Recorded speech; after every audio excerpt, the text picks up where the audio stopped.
Alors, bonjour à tous et bienvenue dans ce nouvel épisode du programme de maladie de fièvre et paludisme de FIND. Rappelons que notre objectif principal est l'amélioration du résultat clinique des patients affectés de maladies fébriles à travers un meilleur diagnostic. Je m'appelle Karel Pelé, je suis Senior Scientist dans le programme de fièvre et paludisme de FIND et la modératrice de cette discussion aujourd'hui. FIND, the Global Alliance for Diagnostics, est une ONG dont le siège est à Genève. Nous œuvrons à réduire les écarts dans l'accès au diagnostic en accélérant, d'une part, le développement des tests afin de combattre les maladies qui affectent de manière disproportionnée les communautés les plus vulnérables. Et d'autre part, nous préparons la riposte aux urgences sanitaires en renforçant les systèmes de surveillance diagnostique dans les pays à ressources faibles afin de contenir les épidémies. Aujourd'hui, le thème de discussion portera sur le rôle des outils digitaux d'aide à la décision clinique dans l'amélioration de la gestion des maladies fébriles aiguës rencontrées au sein des centres de santé primaires. À cette occasion, nos partenaires du Burkina Faso et du Sénégal partageront leur expérience du développement des algorithmes numérisés. Leur intervention portera particulièrement sur l'intégration des tests visant à améliorer le diagnostic et la prise en charge des patients, ainsi que la prescription médicamenteuse. Nous verrons que ces technologies contribuent à la détection des cas précoces et constituent ainsi un système de surveillance très performant à la disposition des pouvoirs publics. Avant de passer aux introductions, je voudrais d'abord remercier nos invités pour leur participation dans cette série et pour leur partage d'expérience dans les projets menés avec FIND. À mes côtés, nous avons Dr Bikaba. Dr Bikaba est le directeur du Centre des opérations de réponse aux urgences sanitaires du ministère de la Santé du Burkina Faso. Dr Bikaba est également l'investigateur principal de notre étude conjointe sur la faisabilité d'introduire un algorithme clinique numérisé pour la gestion et la surveillance de la dengue. Il nous parlera notamment de l'implémentation de cet nouvel outil dans les structures sanitaires de base au Burkina Faso, des acquis et des résultats de cette étude. Ensuite, nous avons Dr Aliou Bari. Dr Bari est le responsable du groupe de surveillance épidémiologique du département d'épidémiologie, recherche clinique et sciences des données à l'Institut Pasteur de Dakar. Il est responsable du système de surveillance syndromique sentinelle du Sénégal, dit 4S. Dr Bari est aussi l'investigateur principal de l'étude menée par l'IPD et FIND au Sénégal. Étude qui avait pour objectif d'évaluer l'impact d'un nouvel algorithme numérisé sur la gestion des syndromes fébriles, la prise en charge et la prescription d'antibiotiques. Et pour terminer, nous avons Dr Alexandra Cameron. Dr Cameron est responsable technique au sein de l'équipe stratégie à l'UNITAID. UNITAID est un organisme international engagé dans le développement de solutions innovantes pour prévenir, diagnostiquer et traiter les maladies de façon rapide, efficiente et abordable pour les pays à faible et moyen revenus. Les activités du Dr Cameron portent notamment sur la gestion des maladies fébriles aiguës. Nous aurons le plaisir de l'entendre au cours de notre table ronde. Voici l'aperçu de notre agenda pour aujourd'hui. Je vais commencer avec une mise en contexte et vous expliquer pourquoi FIND s'investit dans le développement digital pour améliorer la gestion des fièvres. Alors, la fièvre est la cause la plus fréquente des consultations dans les centres de santé primaires, notamment pour les enfants de moins de 5 ans, et elle est très difficile à diagnostiquer dans les contextes à faibles ressources. L'étiologie des syndromes fébriles est complexe, car les maladies fébriles aiguës présentent des symptômes qui se chevauchent et peuvent être d'origine bactérienne, virale, comme parasitaire. Dans certains cas, l'infection peut être localisée et peut incriminer une cause bactérienne qui répondrait à un traitement d'antibiotiques. Ceci peut être le cas avec des symptômes cutanés, génito-urinaires ou gastro-intestinales. Cependant, dans la majorité des cas, l'infection n'est pas localisée, ce qui fait que la gestion de la maladie sans diagnostic est un vrai défi clinique. Dans l'absence d'infrastructures de laboratoire permettant un diagnostic avancé, ainsi que l'absence de tests de diagnostic de base qui permettrait également de détecter les formes de maladies graves, les agents de santé se rabattent sur les outils qu'ils ont à leur disposition. Il s'agit de tests de diagnostic rapide point of care. À présent, le TDR, le test de diagnostic rapide pour le palu, demeure un des seuls tests qui est vraiment accessible globalement dans les pays endémiques pour le palu. On a aussi les guides ou les protocoles pour la prise en charge, qui est basé sur un diagnostic clinique, comme la prise en charge intégrée de la maladie des enfants ou la PCIME. Cependant, le diagnostic des maladies fébriles aiguës basé sur des signes et symptômes manque de sensibilité et surtout de spécificité pour réduire le nombre de faux positifs. Ce diagnostic peut être également très variable entre différents opérateurs. Ceci crée des situations très graves. Des diagnostics erronés engendrent des traitements inappropriés d'antimicrobiens. Sachant que la majorité des maladies fébriles aiguës sont de cause virale, beaucoup d'enfants mériteraient un traitement symptomatique qui ne demande pas d'antibiothérapie. Cette consommation abusive d'antibiotiques qui globalement ressort des prescriptions en ambulatoire et en vente libre a des conséquences sur le résultat clinique des patients, sous forme de reconsultation, hospitalisation, événements indésirables graves, voire le décès. Les prescriptions empiriques d'antimicrobiens engendrent une résistance microbienne qui est aujourd'hui une priorité au niveau mondial. Les outils digitaux d'aide à la décision clinique sont une solution aux difficultés rencontrées dans les centres de santé primaires. Largement répandus, les appareils digitaux tels que les smartphones offrent aux populations et aux gouvernements un maillage territorial efficient. Ce sont des outils de travail numérisés qui combinent les informations sur la santé d'un individu avec les connaissances et les protocoles cliniques pour aider les agents de santé à prendre des décisions de diagnostic et de traitement. Il y a eu beaucoup d'innovations dans ce domaine technologique, notamment utilisant la PCIME comme base clinique. Aujourd'hui, les outils d'aide à la décision clinique pour la PCIME ont montré de très bons résultats. On a vu une augmentation de l'adhérence au protocole clinique par les agents de santé. On a observé aussi une réduction de la mortalité infantile et une réduction de la prescription d'antibiotiques. La digitalisation de ce protocole aurait donc un impact rapide sur la mortalité infantile et permettrait un système de surveillance décentralisé efficace. Aujourd'hui, il n'y a que le TDR pour le paludisme qui est intégré dans la PCIME et utilisé globalement. Un résultat positif du TDR paludisme permet de prescrire des antipaludiques. Mais dans le cas d'un résultat négatif, la fièvre n'a pas de cause sûre. Au sein de la PCIME, dans l'optique des fièvres et selon les contextes et la charge épidémiologique locale, il y a des opportunités de cibler les infections à travers la pose de différents tests.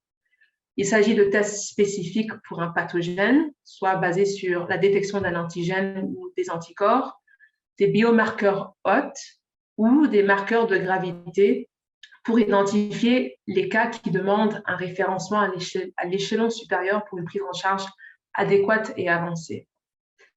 Les algorithmes numérisés peuvent donc orienter la pose de divers tests à travers les différentes branches de décision clinique pour identifier soit les formes sévères qui demandent un référencement ou en intégrant des tests de diagnostic rapide qui permettent de différencier la cause de la fièvre et donc pointer vers son origine. Cette stratégie diagnostique permet ainsi une prise en charge qui est personnalisée et qui est appropriée. Dans notre programme de fièvre et de paludisme, notre stratégie consiste donc à sauver les vies à travers un diagnostic rapide et fiable, ciblé dans les centres de santé primaires pour adresser vraiment les besoins les plus importants en santé publique et habiliter les agents de santé à travers des algorithmes et des tests point of care adaptés au contexte. Notre stratégie, globalement, se base sur 5 grandes lignes. Premièrement, il faut identifier les besoins afin de développer des solutions fiables. Nous analysons les publications scientifiques, sur les maladies fébriles et étudions les marchés pour identifier les tests qui sont déjà disponibles, régulés, à marquage CE, FDA, etc. Nous faisons également des revues de données de performance des tests, ainsi que les études cliniques mesurant l'impact diagnostique, le résultat clinique des patients, et aussi des études qui mesurent l'acceptabilité et la facilité d'utilisation de ces tests. Quand et si les tests ne sont pas disponibles ou de faible performance, il faut alors avancer la recherche et le développement. Nous générons donc un consensus pour définir les critères de développement d'outils répondant aux besoins. Un Target Product Profile, ou TPP, a été publié en 2020 et définit les critères de développement et d'implémentation pour ces outils digitaux d'aide à la décision clinique qui incorporent des tests de diagnostic rapide. Nous travaillons donc avec ces partenaires de recherche et de développement pour amener de nouveaux tests performants, validés sur les marchés et dans les pays répondant aux critères du TPP. Deuxièmement, nous formons des partenariats avec des partenaires qui sont engagés dans l'amélioration des politiques locales pour le diagnostic. Ceci demande de comprendre les priorités locales en termes de santé et l'écosystème des partenaires des ministères de la Santé pour mettre en place ces programmes. Il s'agit donc du ministère de la Santé qui comprend plusieurs acteurs allant des décisionnaires politiques aux agents de santé dans les structures de base locales, les partenaires techniques qui accompagnent le ministère de la Santé dans différentes thématiques, dans la recherche scientifique ou le développement numérique, par exemple, les partenaires d'implémentation de mise en œuvre qui se focalisent sur la mise en place de nouvelles politiques de renforcement des systèmes de santé. Et finalement, les partenaires financiers qui subventionnent les interventions et les initiatives pour appuyer le gouvernement et ses partenaires dans l'avancement des objectifs nationaux. Dans nos projets, ces partenariats sont alignés sur les objectifs et les rôles et responsabilités de chacun dans le projet. Troisièmement, nous développons des outils contextualisés. Nous créons ensemble des interventions. Nous nous appuyons sur les politiques locales telles que la PCME pour assurer l'intégration des guides déjà élaborés dans les formations sanitaires. Les algorithmes sont développés à travers des consultations des responsables des politiques de santé, les agents de santé et les partenaires, et sont basés sur une conception qui est centrée sur l'utilisateur. Ceci assure une intégration dans le flux du travail, la pratique et limite la charge de travail. Le développement est privilégié sur des plateformes numériques open source ou open access.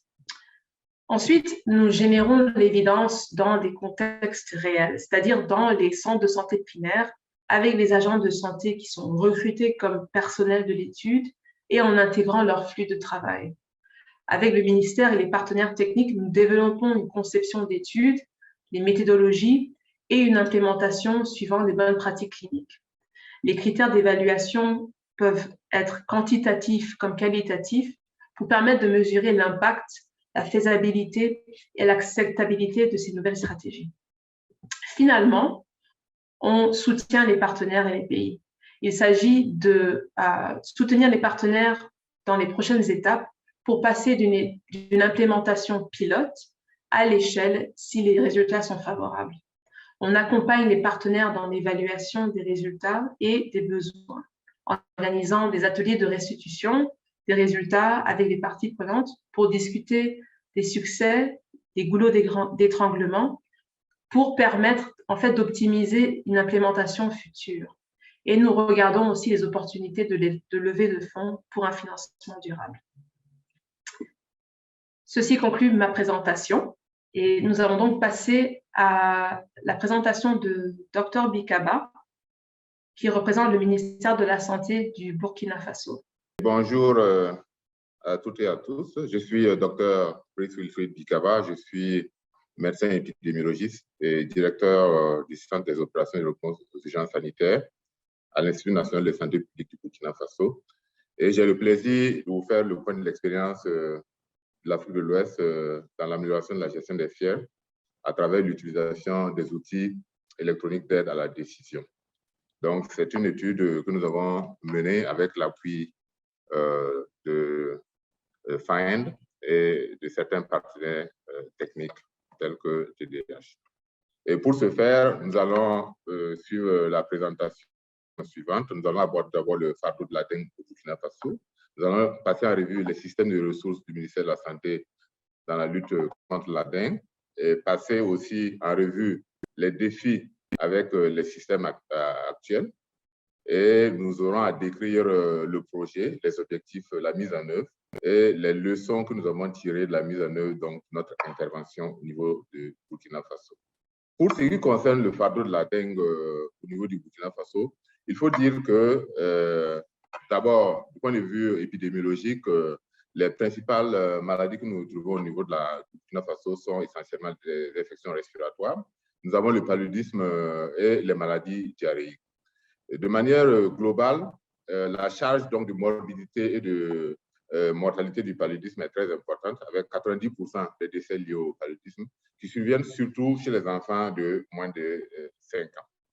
Pour ce qui concerne les maladies fébriles, nous n'avons pas de données fiables sur donc, les données épidémiologiques sur la dengue au niveau du Burkina Faso. On sait que la dengue est endémique, mais nous n'avons pas de données sur l'incidence de la maladie au niveau du Burkina Faso. Cependant, on estime qu'il y a plus de 250 000 cas de dengue apparente et plus de 790 000 cas de dengue silencieuse asymptomatique qui surviennent donc chaque année au niveau du Burkina Faso.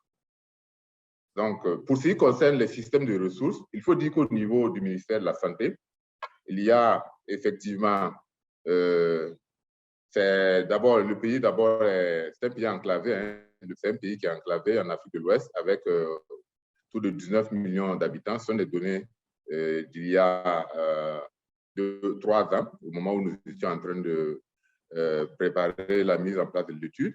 Et le système de santé est organisé à 3 niveaux. Nous avons le premier niveau, dans lequel nous avons bien sûr donc, les centres de santé primaires et les centres médicaux avec antenne chirurgicale sont des hôpitaux de district. Et le deuxième niveau qui est caractérisé donc par les directions régionales de la santé avec les centres hospitaliers régionaux.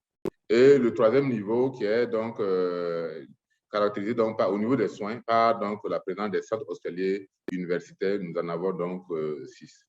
Nous avons au total autour de 1800 centres de santé primaires au niveau donc la base, avec bien sûr un certain nombre de structures privées, autour donc de 519 donc, structures privées.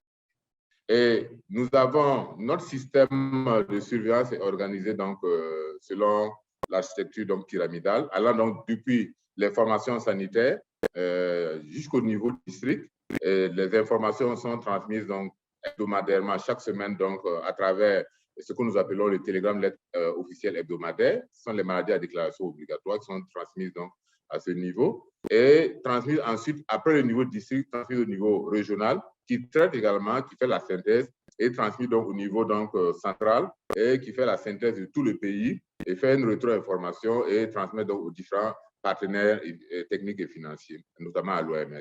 À côté de cela, nous avons bien sûr les laboratoires qui interviennent bien sûr dans la détection des cas de maladies, notamment les laboratoires donc, des hôpitaux de district, les laboratoires donc, des centres hospitaliers régionaux et les laboratoires donc, de référence également qui contribuent au diagnostic donc, des différentes pathologies qui sont identifiées.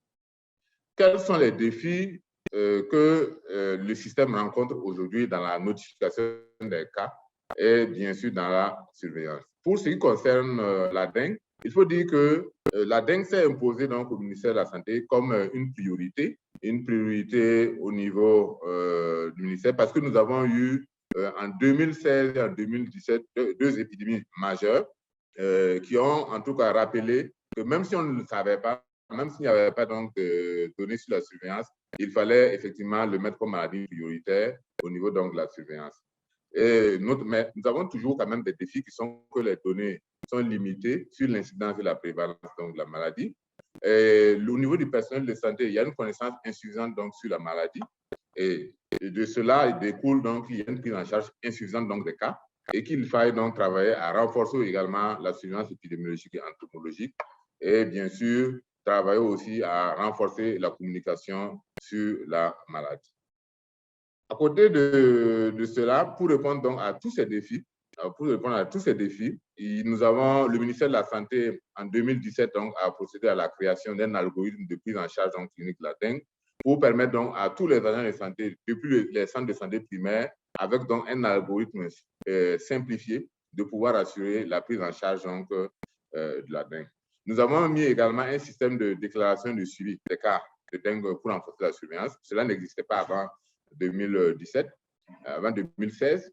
Et malheureusement, nous observons que malgré tout ce qui a été fait, il y a donc une faible observance donc, des directives donc, par les services de base qui est estimée autour donc, de 38%. Et donc, ça nécessite que nous puissions mettre en place effectivement une mesure supplémentaire. Il s'agit donc de la numérisation donc, de l'algorithme et du système de déclaration des cas pour donc augmenter l'adhésion du personnel de santé donc, au respect des directives et améliorer la prise en charge bien sûr des cas et des décisions thérapeutiques et enfin donc contribuer à mettre en place une surveillance automatisée grâce donc à la connectivité et à l'interopérabilité des appareils mobiles.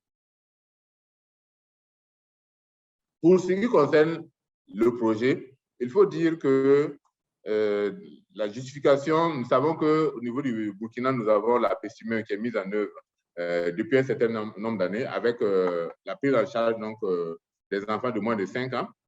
Et on sait également que cela se passe dans un contexte où les cas de dengue donc, sont rapportés depuis 1925, mais le pays avait très peu de données donc, sur la dengue, en dehors des 2 épidémies de 2016 et 2017 qui ont rappelé que cette maladie donc, devrait être considérée comme prioritaire et à partir duquel il a été mis en place donc, un système de surveillance de la maladie. Et bien sûr, on sait que l'ONG Terre des Hommes a numérisé effectivement la PESIME, la prise en charge intégrée des maladies de l'enfant, et mis en œuvre donc un module qui s'appelle donc les e-diagnostic approach au niveau donc, des centres de santé primaires pour faciliter effectivement le diagnostic et la prise en charge donc, des enfants de moins de 5 ans. Et donc, il y avait un avantage à utiliser bien sûr ces différents outils électroniques parce que cela permettait donc de standardiser la prise en charge et d'améliorer de manière globale cette prise en charge chez l'enfant de moins de 5 ans. Et dans notre étude, il s'agissait effectivement d'utiliser un module électronique pour la prise en charge clinique donc la dengue au niveau du Burkina Faso. Comment on peut effectivement avoir un algorithme électronique qui allait nous permettre d'améliorer la prise en charge donc, de la dengue au niveau du Burkina Faso, associé donc à des tests de diagnostic rapide. Et cela, en tout cas, c'était l'objectif, et d'évaluer bien sûr l'utilisation de la performance de cet outil-là pour la prise en charge des enfants dans les centres de santé primaires. Et donc, l'objectif principal, c'était de mettre en place un module électronique pour soutenir les agents de santé dans leurs tâches cliniques sur la dengue et de valider donc cet outil dans un contexte réaliste. Et cela passait à travers le développement d'un algorithme digital et d'évaluer effectivement l'utilisation du module dengue pour la prise en charge et sa performance en tant qu'outil de surveillance grâce à la connectivité au REC et au système de surveillance national. Nous avons réalisé l'étude dans la ville de Ouagadougou, c'est la capitale, dans 2 centres de santé. Il s'agit donc du centre de santé de Sandaogo et du secteur 16. Et les populations concernées, nous avons pris les enfants donc, de 6 à 60 mois, ils étaient éligibles pour participer à l'étude. Et également, bien sûr, les adultes, les adolescents et les adultes donc, qui se rendaient au niveau donc, des centres de santé pour donc, des symptômes très variables.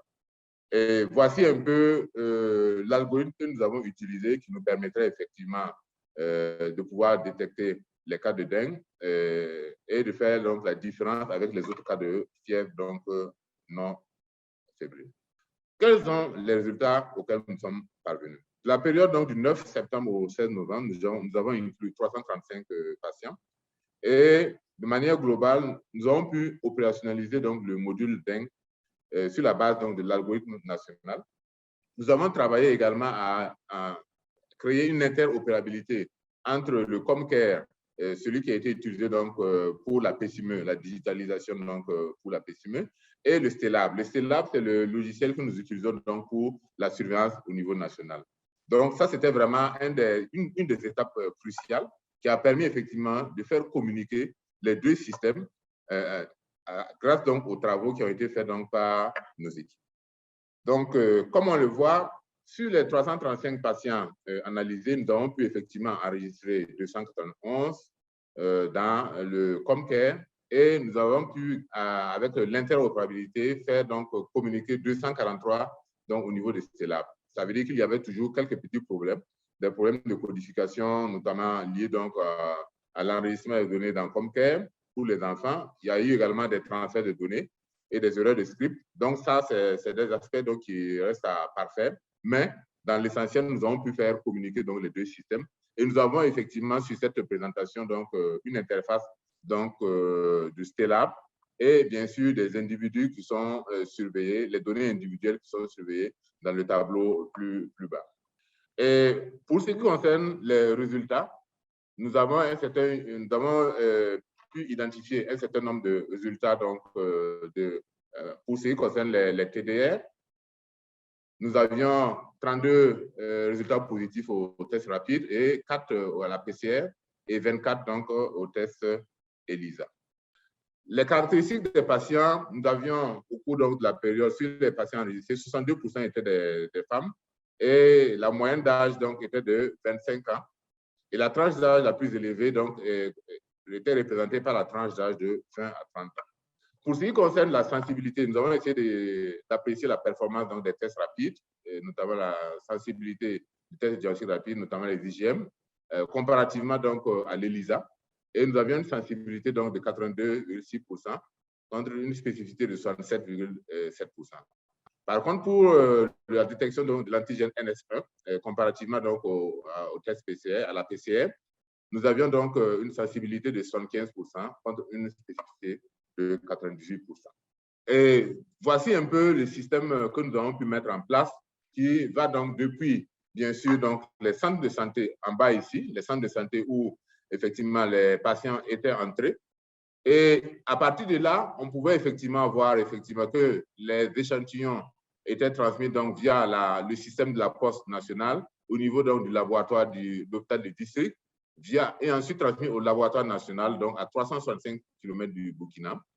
Et au niveau du centre de santé également, dès que les patients étaient donc rentrés, ils étaient enregistrés donc sur le système donc, électronique que nous avions mis en place, REC, et on utilisait donc l'algorithme de prise en charge donc, de la dengue et ils étaient automatiquement enregistrés. Et les données ensuite étaient transvasées dans le système Stellab qui permettait effectivement donc d'enregistrer les données de surveillance des maladies sous surveillance. Et dès que le laboratoire faisait donc le diagnostic de la maladie, il mettait les résultats donc, au niveau donc, de la base de données conçue à cet effet. Et au niveau du district, on pouvait avoir de manière instantanée effectivement les données liées donc, aux patients. Au cours donc, les résultats que nous avons pu obtenir ont permis de noter qu'au niveau donc, des deux centres de santé, cette surveillance, l'utilisation donc de l'algorithme de cet outil a permis de renforcer la surveillance. Comme vous le voyez donc sur cette image, cette figure, nous avons les cas suspects de dengue dans les deux centres de santé. Nous avons une incidence cumulée qui est beaucoup plus importante que celui au niveau régional, au niveau donc de la région du centre, et au niveau donc national qui est la troisième courbe. Donc, ça veut dire donc que l'utilisation de cet outil permet de renforcer effectivement non seulement la surveillance épidémiologique, permet de détecter les cas, mais également permet d'améliorer la prise en charge de manière globale donc, des patients. Mais l'étude s'est passée dans un contexte difficile parce que avant que nous mettions en œuvre l'étude, nous n'avions pas prévu effectivement l'avènement de la COVID qui est venu un peu retarder la mise en œuvre de l'étude. Et nous avons eu également des difficultés qui ont donc retardé le processus de synchronisation donc, entre les deux bases, notamment ComCare et celui donc, de Stellab. Néanmoins, malgré toutes ces difficultés, comme on l'a vu, nous sommes parvenus donc à la mise en place de cette étude et à tirer un certain nombre de leçons que nous pouvons vous partager et qui sont donc les éléments de réussite et de contrainte. Comme vous le voyez, l'offre de soins de manière globale s'est accrue au niveau des centres de santé parce qu'effectivement, nous avions effectivement un outil digitalisé qui était effectivement mis en œuvre et qui pouvait être utilisé, effectivement, et avec aussi la possibilité d'utilisation des tests de diagnostic rapide. Nous avions également l'amélioration de la prise en charge de la dengue dans les deux centres de santé et l'amélioration de la surveillance épidémiologique. Et bien sûr, à côté de tout ça, nous avons le renforcement de la compétence donc, des agents de santé pour la prise en charge des cas de dengue. Et bien sûr, une bonne collaboration entre les différents acteurs qui fait un gage également de bonne réussite donc, du projet. À côté, nous avons les contraintes, c'est que certains ont dit que l'utilisation de l'outil diagnostic entraînait une surcharge de travail parce qu'il fallait systématiquement suivre la démarche d'enregistrement des patients. Et parfois, nous avions donc la connexion Internet qui était instable, qui retardait l'enregistrement. Et bien sûr, nous avons effectivement la réduction du nombre de cas de dengue comparativement aux années précédentes, est lié certainement donc à l'avènement de la COVID qui a impacté également sur d'autres maladies. Les bonnes pratiques que nous pouvons retenir de cette étude, c'est l'interconnexion donc de ces deux plateformes. Nous savons qu'au niveau du Burkina, au niveau comme dans d'autres pays, nous avons plusieurs plateformes, mais dans le domaine de la surveillance épidémiologique, c'est très crucial que ces différentes plateformes puissent donc communiquer afin donc d'avoir les données en temps réel. Donc, ça, c'était une bonne pratique. Nous avons pu faire interconnecter pour l'une des premières fois, en tout cas, les deux plateformes comme Care donc, et Stella. Et nous avons utilisé donc la même technologie pour toute maladie sous surveillance devant faire l'objet donc de confirmation donc, par le laboratoire. Et il y a le système de transport donc, qui respectait le nombre de biosécurité et que nous avons respecté jusqu'au niveau donc, de la laboratoire national de référence.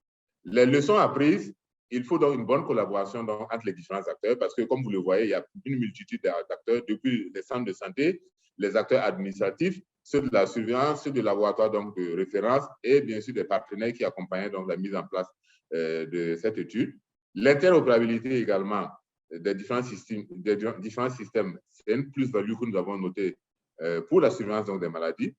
Et nous avons noté également que les populations bénéficiaires de cette approche étaient satisfaites de l'approche utilisée donc, pour la consultation. Et bien sûr, l'application REC également dingue a été appréciée aussi par les agents de santé, de même bien sûr que l'algorithme que nous avons utilisé dans le REC. Les difficultés, c'est le retard dans l'interconnexion du Comcare CELAB, le retard dans le démarrage de l'étude. Et actuellement, l'enjeu vraiment, nous avons noté que c'était une bonne pratique, l'utilisation donc de cette intervention en digitalisant effectivement cet algorithme-là et en procédant à l'interconnexion. Et l'enjeu aujourd'hui, c'est de travailler à mettre à l'échelle effectivement donc cette stratégie parce que cela permettra, comme on l'a vu dans notre présentation, de renforcer non seulement la surveillance épidémiologique, donc d'éviter qu'il y ait donc des épidémies pour les autres maladies. Ça peut être la dengue, mais on peut le développer également pour toute maladie et d'améliorer de manière globale également la prise en charge donc, des cas au niveau du ministère de la Santé. Et comme nous l'avons vu, il y avait également une bonne acceptabilité donc, de cet outil de manière globale au niveau des prestataires de soins. En conclusion, on peut dire que l'implémentation du formulaire donc, de notification des cas de dengue dans le REC et de l'utilisation des tests de diagnostic rapide de la dengue pour l'amélioration de la prise en charge et de la surveillance a donné des résultats satisfaisants. Il est vrai qu'il y a eu des insuffisances qui ont été notées, mais comme vous l'avez vu, nous avons pu effectivement tester cette approche et cette approche s'est révélée donc concluante avec de bons résultats. Et bien sûr, étant donné également qu'il y a eu une bonne acceptabilité effectivement de l'approche, le défi pour les prochaines étapes sera effectivement de travailler à la mise à l'échelle donc de cet outil et pourquoi pas à travailler effectivement à mettre en place effectivement un outil intégratif qui allait prendre en compte les différentes maladies donc sous surveillance, les maladies à déclaration obligatoire donc au niveau du Burkina Faso. Donc voici globalement résumé notre présentation que nous avions à vous faire et nous vous remercions pour votre attention. Alors, merci beaucoup, Dr Bikaba, pour ce partage d'expérience et des résultats de votre étude menée au Burkina. Maintenant, nous allons passer à la présentation de Dr Aliou Bari. Dr Bari est responsable du groupe de surveillance épidémiologique de l'Institut Pasteur de Dakar et nous partagera son expérience avec l'étude pilote menée au Sénégal. Dr Bari, vous avez le micro. Merci Karel et bonjour à tous. Donc, comme le disait Karel, je suis le docteur Bari Aliou, responsable du groupe surveillance épidémiologie au niveau du pôle de recherche clinique et sciences des données de l'Institut Pasteur de Dakar. Je suis en même temps coordinateur national pour la surveillance sentinelle syndromique au Sénégal.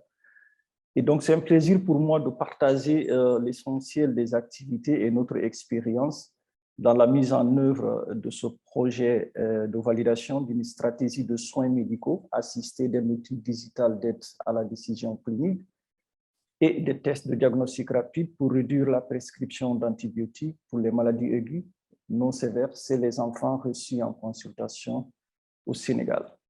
Il faut noter qu'au Sénégal, un enfant sur 5 reçu en consultation présente de la fièvre, des symptômes d'infection respiratoire aiguë ou de la diarrhée, selon une enquête nationale démographie et de santé réalisée en 2020.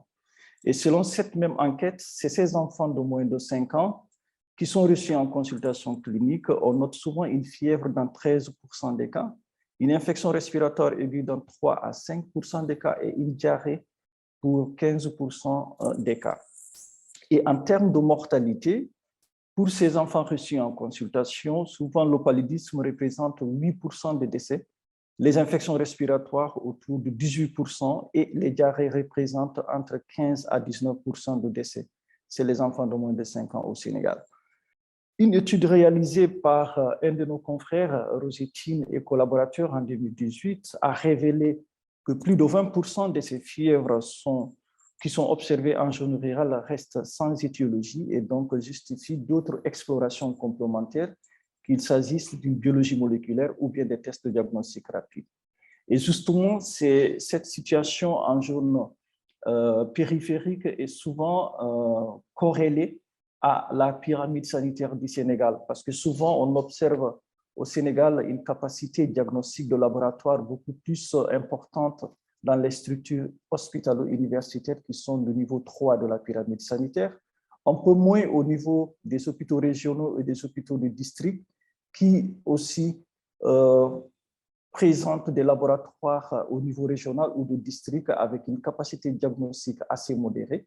Mais souvent, lorsque on est à la base de la pyramide sanitaire, à l'échelle des postes de santé et des cases de santé, dans ces zones-là, il n'y a souvent pas de diagnostic de laboratoire et souvent, à ce niveau-là, le ministère de la Santé a mis en place une stratégie qu'on appelle la stratégie PESIME, la stratégie intégrée de prise en charge des maladies de l'enfant, et qui est une stratégie purement clinique et sans diagnostic de laboratoire qui peut mener donc à des prescriptions abusives d'antibiotiques. Justement, au niveau du Sénégal, donc, les outils diagnostiques disponibles à l'échelle du pays sont de différents niveaux. Donc, globalement, au niveau périphérique, nous l'avons dit, la stratégie diagnostique est beaucoup plus basée sur la PESIME, qui est donc cette stratégie intégrée au Sénégal depuis 1996, mais elle est beaucoup plus basée sur une évaluation clinique des symptômes que présentent les enfants qui sont reçus en consultation. Et donc, la stratégie thérapeutique peut souvent être biaisée par la prescription d'antibiothérapie sans preuve diagnostique. Alors, l'autre stratégie diagnostique également utilisée au Sénégal, c'est la stratégie basée sur les tests de diagnostic rapide basés sur le paludisme. Alors, ces TDR sur le paludisme associés aux ACT ont considérablement eu un impact sur l'incidence du paludisme au Sénégal. Et ces stratégies ont permis néanmoins de montrer que l'hypothèse qui était que toute fièvre était égale à un paludisme n'était pas assez vérifiée et que souvent, il va falloir faire une confirmation du paludisme par TDR ou goutte épaisse avant de systématiquement considérer que toute fièvre était égale à paludisme. Et cette également stratégie a permis de mettre en évidence que le paludisme n'était pas la cause majeure des fièvres au niveau du Sénégal, mais il y avait d'autres étiologies fébriles qu'il fallait rechercher. Mais souvent, on était face à des situations où la capacité diagnostique laboratoire était faible en milieu communautaire. Alors, les autres TDR, qui sont les autres stratégies diagnostiques qui sont également utilisées au niveau du Sénégal, ce sont des tests rapides orientés vers la dengue ou le VIH ou la syphilis, mais qui sont très peu disponibles dans la plupart des structures au niveau communautaire. Alors, au niveau du Sénégal, également dans le cadre de la surveillance des symptômes fébriles, grâce à une collaboration entre le ministère de la Santé et l'Institut Pasteur de Dakar, un réseau de surveillance sentinelle syndromique à base donc syndromique et biologique a été mise en place depuis 1996.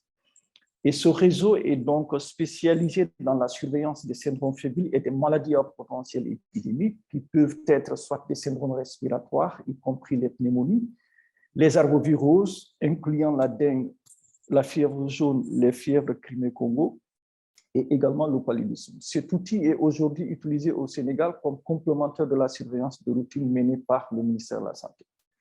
Alors, dans ce système-là, il y a une transmission des données épidémiologiques journalières via une application Android installée sur smartphone.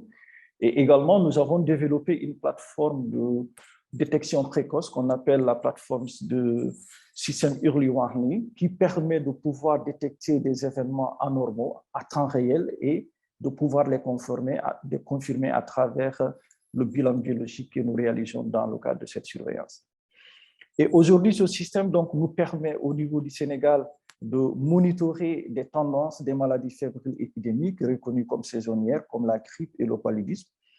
Mais face à la situation où il fallait digitaliser le système pour améliorer la qualité des données, nous avons aujourd'hui en perspective et qui a été quand même largement impacté par la mise en place de ce projet FIND. Nous verrons bien que ça nous a permis de digitaliser le système par rapport aux données individuelles des patients fébriles reçus en consultation. Alors, ce système qui est le réseau 4S a permis au Sénégal donc, de mettre en place et de renforcer la surveillance des pathologies fébriles définies comme prioritaires pour la santé publique au Sénégal, qu'il s'agisse de la grippe, du COVID-19, de la dengue, de la fièvre jaune, le Zika et le paludisme. Et ce système a l'avantage quand même d'avoir une surveillance à la fois biologique et clinique. La surveillance biologique étant basée sur de la biologie moléculaire associée à une sérologie et à la mise en place de quelques tests rapides, qu'il s'agisse du paludisme, des TDR COVID-19, maintenant utilisés dans l'ensemble de nos sites.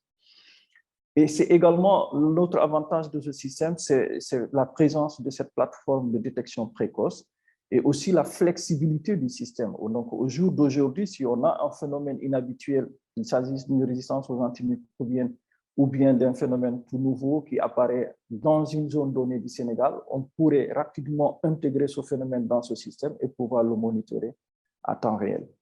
Et ce système également présente l'autre avantage, le fait qu'il couvre géographiquement tout le Sénégal, donc notamment toutes les régions du Sénégal, et également il est présent dans tous les types de structures sanitaires du Sénégal, donc de la base où on a les postes de santé jusqu'au sommet où on a les structures hospitalo-universitaires. Ce système est également composé de 76% de soins de santé primaires, qui sont donc les premiers recours pour les soins, notamment pour les enfants au Sénégal, et de ce fait, le système correspond parfaitement à la politique aussi sanitaire du Sénégal qui permet de pouvoir capter les événements inhabituels à l'échelle communautaire. Et compte tenu des résultats enregistrés jusque-là dans ce système de surveillance, en termes de détection et d'investigation de flambées de pathogènes à potentiel épidémique, le ministère de la Santé a aujourd'hui mis en place une stratégie qui vise à étendre le système dans l'ensemble des 79 districts sanitaires du Sénégal, mais également le CDC Africa a proposé d'implémenter ce système dans l'ensemble des pays de la CEDEAO.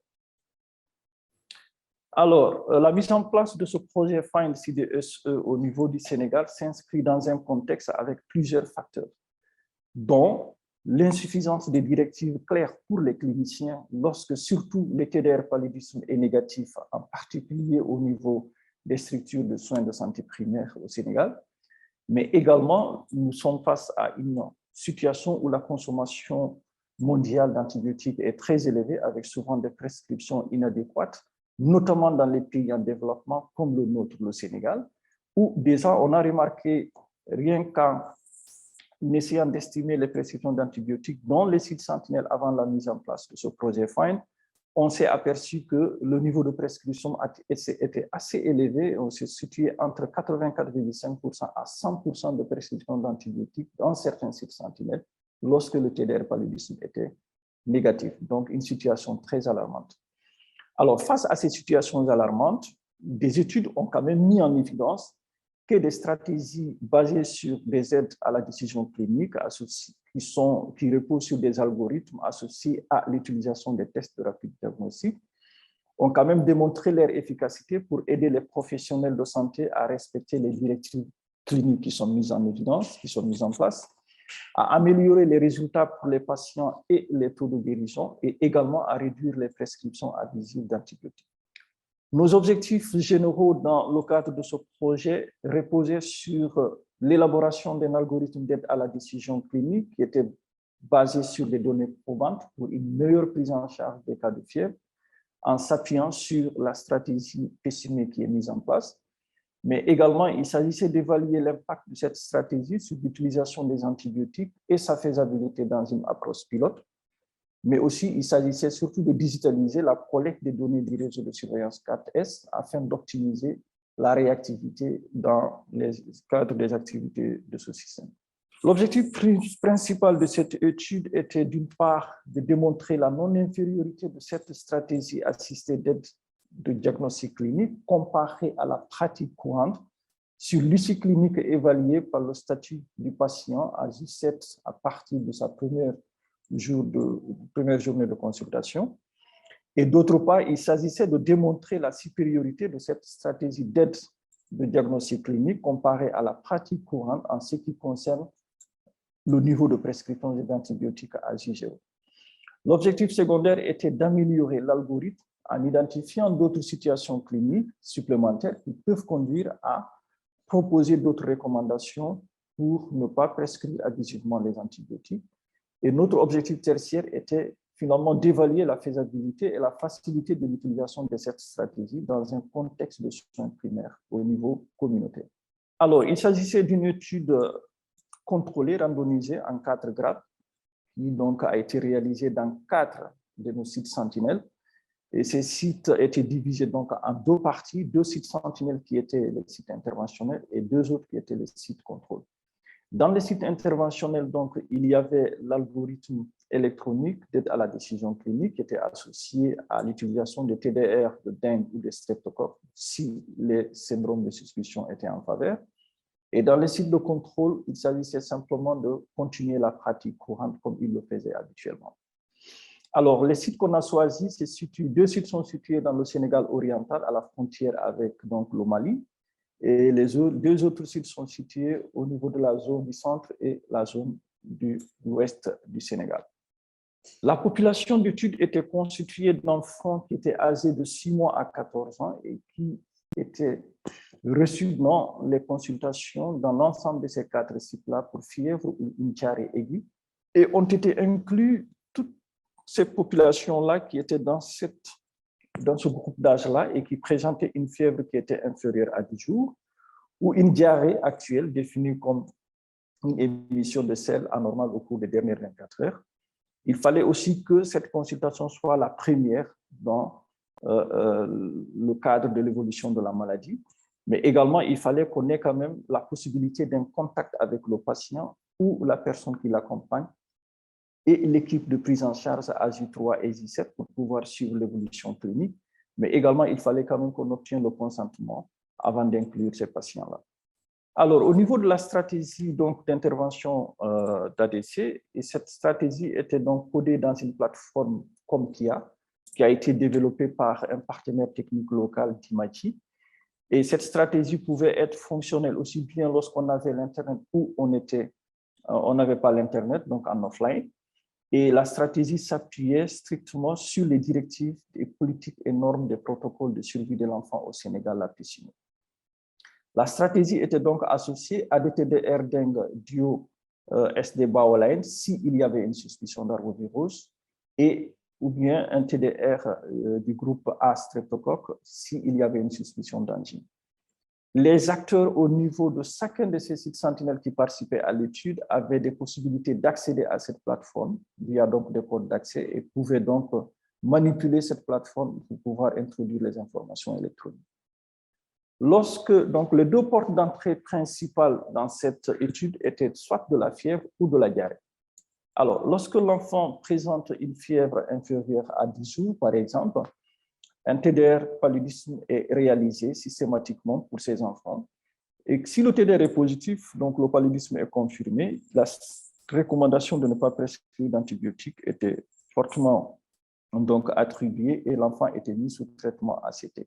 Mais même si l'enfant présente donc un TDR palu-positif ou que le TDR soit négatif, l'investigation se poursuivait pour la recherche des autres syndromes, qu'il s'agisse donc des syndromes d'Engleich, le syndrome respiratoire, les syndromes diarrhéiques ou les problèmes d'oreille. Et donc, une fois sur site, pour tous ces enfants qui étaient reçus en consultation et qui répondaient à la cible, une proposition de participation à l'étude a été donc réalisée. Et lorsque le représentant de l'enfant ou son parent donnait l'accord, le remplissage du formulaire sur la plateforme Compia a été réalisé et les TDR étaient aussi réalisés systématiquement en fonction des syndromes que présente l'enfant. La décision diagnostique était donc orientée à partir de cette stratégie-là, associée à l'expérience des cliniciens sur site, mais il y avait donc une possibilité de suivi à J3 et J7, avec à J7 la proposition de sortie de l'étude. Alors, s'il n'y avait pas d'accord pour participer à l'étude, ou bien l'enfant était hors de l'âge cible de cette étude, l'enfant rentrait directement dans le réseau de surveillance 4S avec des prélèvements qui étaient réalisés selon les syndromes que présentait l'enfant, mais également un transport de ces échantillons via le service postal. Même si l'enfant présentait donc les critères d'entrée dans l'étude FIND-CDSE, il était également reversé sur le système 4S parce que le système 4S englobait les critères de l'étude et les critères spécifiques du système 4S. En termes de résultats, sur la période allant du 3 mai au 13 septembre 2021, donc 527 patients ont été screenés, parmi lesquels 470 ont été retenus, desquels il y avait 252 dans le bras interventionnel contre 218 patients dans le bras contrôle. On a enregistré 4 et 8 perdus de vue, respectivement dans le bras interventionnel et le bras contrôle, pour finalement retenir 248 patients dans le bras interventionnel contre 210 patients dans le bras contrôle. Nous avons remarqué que la plupart de ces patients, de ces enfants, étaient des enfants âgés de moins de 5 ans, dans les deux bras sans différence significative. On notait une fièvre, la fièvre était également assez comparable dans les deux groupes. Et la diarrhée, par contre, était beaucoup plus fréquente dans le groupe contrôle. Et par contre, on a remarqué que les syndromes respiratoires et les syndromes arbovirosiques étaient beaucoup plus élevés au niveau du groupe interventionnel avec des différences significatives.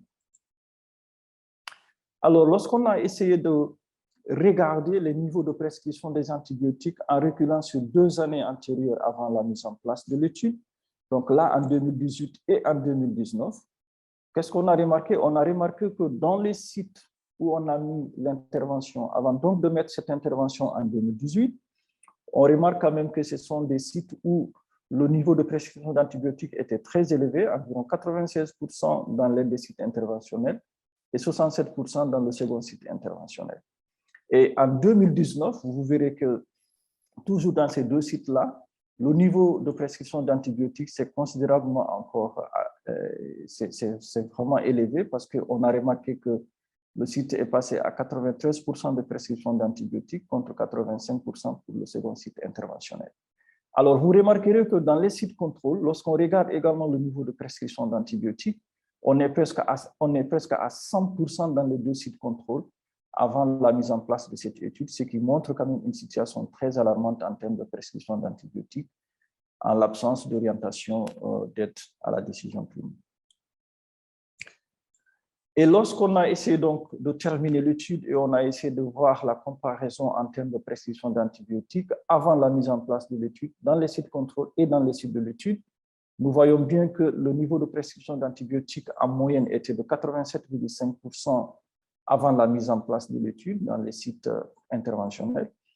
Et on a vu que ce niveau de prescription d'antibiotiques a chuté drastiquement jusqu'à 22,6% après la mise en place de cette étude, et cette différence était statistiquement significative, donc un impact assez majeur de l'outil digital dans cette étude FIND.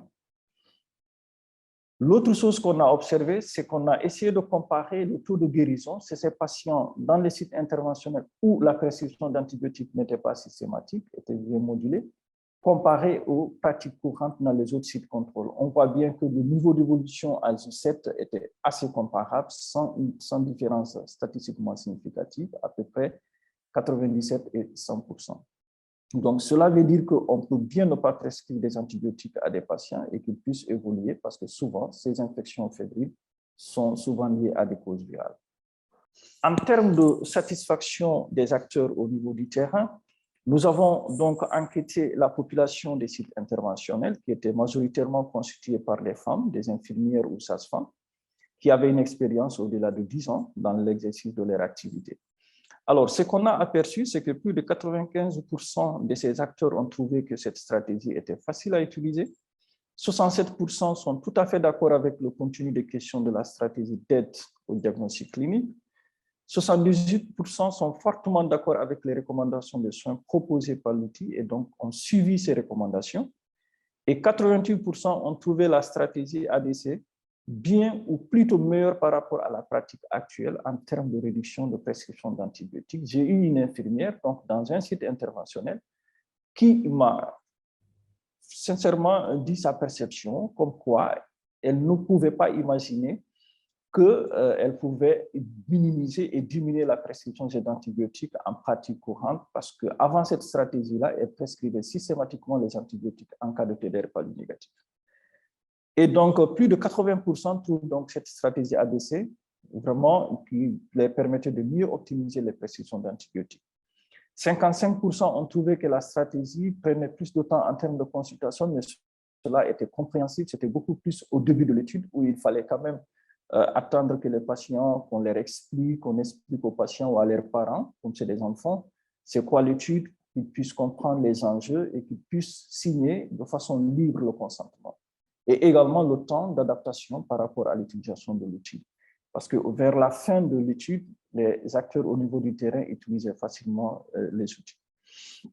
Alors, ils ont formulé néanmoins quelques suggestions d'ajouter quelques TDR supplémentaires à cette stratégie pour la rendre encore beaucoup plus efficace sur le terrain. Donc, des TDR pour l'influenza, des TDR pour les pathologies des diarrhées ou des parasitoses ou l'anémie ont été également formulées par ces acteurs sur le terrain. Et donc, les recommandations qu'ils ont également faites, c'était de décentraliser cette stratégie dans toutes les structures de soins de santé primaire au Sénégal, en ajoutant d'autres TDR, en sensibilisant le personnel de soins. Donc, il va falloir quand même sensibiliser le personnel sur l'utilisation de ces stratégies associées au TDR et également à leur faire comprendre l'importance de ces stratégies-là.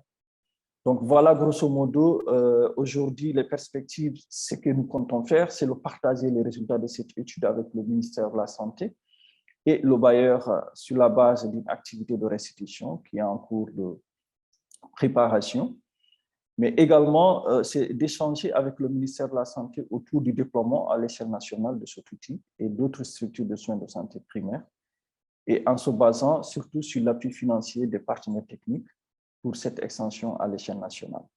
Et je vais le dire qu'au niveau du ministère de la Santé, nous avons déjà échangé autour des résultats préliminaires et le ministère de la Santé est aujourd'hui prêt à pouvoir changer les stratégies après cet atelier de restitution sur le niveau de prescription des antibiotiques dans les structures de soins de santé primaire. Je vous remercie. Merci beaucoup, Dr Barry et Dr Bikaba, pour vos présentations, le partage d'expériences et les résultats de ces études. C'est des résultats vraiment très promettants et qui nous laissent se demander comment on va passer à l'échelle, quelles sont les étapes suivantes. Et je pense donc que cette table ronde nous permettra un peu d'entrer dans une discussion plus spécifique sur certains thèmes clés. J'aimerais maintenant inviter Dr Alexandra Cameron pour me joindre avec Dr Barry et Dr Bikaba pour parler un peu de certains thèmes qui permettraient de renforcer les capacités de gestion des problèmes sanitaires à travers les outils digitaux d'aide à la décision clinique. On va peut-être commencer d'abord avec Dr Barry. Dr Barry, les résultats de votre étude sont très positifs et très prometteurs. quels sont, d'après vous, les éléments de cette étude qui permettraient d'avoir un impact durable? Et à votre avis, quels sont les types d'outils que l'on peut rajouter dans ce type de stratégie? Merci, Dr Karel. Donc, dans le contexte sénégalais, en plus des capacités de vigilance déjà acquises par les acteurs des sites sentinelles en milieu communautaire en termes de recherche et de détection des pathogènes à potentiel épidémie, les outils digitaux qui combinent les informations sur la santé d'un individu avec les connaissances et les protocoles cliniques de l'agent de santé peuvent aider les agents de santé à prendre des décisions de diagnostic et de traitement plus adéquates en rapport avec les recommandations exigées. Alors, pour moi, leur impact peuvent être, par exemple, l'adhérence aux guides cliniques avec des réflexes plus pérennes face aux différentes situations cliniques qui se présentent, la réduction de la prescription d'antibiotiques avec un impact sur le revenu des parents des enfants, notamment les mères qui peuvent parfois même vendre leurs bijoux pour acheter un antibiotique non nécessaire, sans parler même d'éventuels effets secondaires. Donc, la digitalisation de la collecte des données, donc ça, c'est un élément aussi extrêmement important, notamment dans la collaboration, la coordination de la mise en place de cette étude dans un système de surveillance sentinelle, et surtout la facilitation de l'interopérabilité entre différentes plateformes du système de santé sénégalais. Parce qu'aujourd'hui, le ministère se trouve dans une dynamique de mise en commun de tous les outils et plateformes utilisés au niveau de la surveillance. Et là, la digitalisation qu'on a obtenue à travers la mise en place de ce projet FIND nous a permis quand même de travailler aujourd'hui sur l'interopérabilité avec le DHIS2, la plateforme phare du ministère de la Santé. Toujours dans le contexte de la surveillance sentinelle des syndromes fébriles au Sénégal, l'ajout donc des TDR, dengue et strepto à travers ce projet FIND a renforcé le diagnostic différentiel, notamment des cas fébriles avec TDR palu-négatif, ce qui peut également impacter les prescriptions d'antibiotiques. Alors, pour moi, au Sénégal, les outils qu'on peut ajouter, en tout cas pour nous au Sénégal, nous estimons qu'en plus des outils qu'on a déjà testés à travers ce projet pilote, donc l'évaluation pourrait également concerner d'autres outils comme les TDR influenza, parce que c'est fortement recommandé et c'est même demandé par les acteurs au niveau du terrain. Des tests rapides pour la fièvre typhoïde. Souvent, la fièvre typhoïde est souvent diagnostiquée cliniquement au niveau des structures périphériques, mais ils utilisent parfois le test Vidal qui n'est pas très approprié. Ils prescrivent des antibiotiques non appropriés. Donc, à mon avis, la mise en place des TDR typhoïde, fièvre typhoïde pourrait également être des outils intéressants. Également, la mise en place de quelques bandelettes urinaires, des tests rapides pour les infections urinaires, c'est les enfants ou c'est les nouveau-nés, pourrait être également intéressant parce que souvent, ils ne peuvent pas parler et expliquer les symptômes. Donc, un outil comme vraiment des tests de diagnostic pour les infections urinaires serait vraiment un appui assez considérable. Mais également, c'est des TDR, par exemple, pour pouvoir évaluer le niveau d'hémoglobine, c'est les enfants. Il y a souvent des enfants qui enregistrent des retards scolaires ou des fatigues indéterminées par rapport à leur études scolaires. Et souvent, si on a la possibilité de pouvoir faire des TDR pour évaluer le niveau d'hémoglobine, ne serait-ce que le niveau d'hémoglobine chez ces enfants-là au niveau communautaire, ce serait un apport assez considérable parce que souvent, s'il faut le faire, il faut aller faire la NFS au niveau des districts sanitaires. Et là, c'est autour de 3 à 4 000 francs. Et souvent, les parents n'ont pas les moyens pour pouvoir faire ces tests-là. Donc, disponibiliser des TDR pour l'influenza, la fièvre typhoïde, des tests rapides pour les infections urinaires, également des TDR pour évaluer le taux d'hémoglobine, serait quand même un apport très intéressant à mon avis. Mais également, c'est également travailler sur d'autres outils comme les biomarqueurs de l'inflammation. Donc, la CRP, la procalcitonine seraient également des outils extrêmement importants à mettre en place parce que la grosse problématique qui se présente chez les cliniciens au niveau du terrain, c'est souvent comment discriminer l'infection virale de l'infection bactérienne. Et puisque nous avons quand même, à travers plusieurs études, démontré l'efficacité de ces biomarqueurs-là, à mon avis, tester ces biomarqueurs-là et les valider pour pouvoir les mettre en place pourrait également être un appui considérable. Voilà un peu ce que je pourrais répondre par rapport à cette question. Merci, Dr Barry. C'est vraiment intéressant les tests que vous avez soulignés et la diversité de types d'infections qu'on pourrait adresser au niveau communautaire et le potentiel d'adresser beaucoup de problèmes cliniques dans l'enfance. Docteur Cameron, vous maîtrisez beaucoup l'écosystème des innovations dans le domaine des maladies fébriles aiguës. Voulez-vous partager votre avis par rapport à la première question posée à Dr. Barry? Oui, merci beaucoup. C'est très intéressant parce que plusieurs tests qu'a évoqué Dr. Barry, ce sont lesquels United s'intéresse aussi. Et bien sûr, on est tous conscients du défi majeur qui représente la prise en charge d'un enfant fébrile qui est négatif au paludisme en particulier. Et on aimerait tous un test simple qui pourrait être utilisé au niveau communautaire, qui pourrait faire la distinction entre les infections bactériennes et non bactériennes. Mais les candidats sont assez en amont à ce jour et on a vraiment besoin de recherches supplémentaires pour définir les meilleurs cas d'utilisation des tests qui sont plus rapprochés. Par exemple, Dr. Barry a parlé de CPR et de procalcitonine. Et ça va aider aussi à définir le futur marché de ce genre de tests aussi, ce qui est important. Par rapport au pipeline, on a aussi des nouveaux dispositifs qui sont en développement, qui pourraient avoir un rôle à jouer, des appareils qui peuvent lire plusieurs signes vitaux, par exemple, à la fois. En anglais, on appelle ça les multimodal devices, qui pourraient lire la saturation d'oxygène, ainsi que la fréquence respiratoire et aussi l'hémoglobine. Donc, je pense que ça, c'est assez intéressant.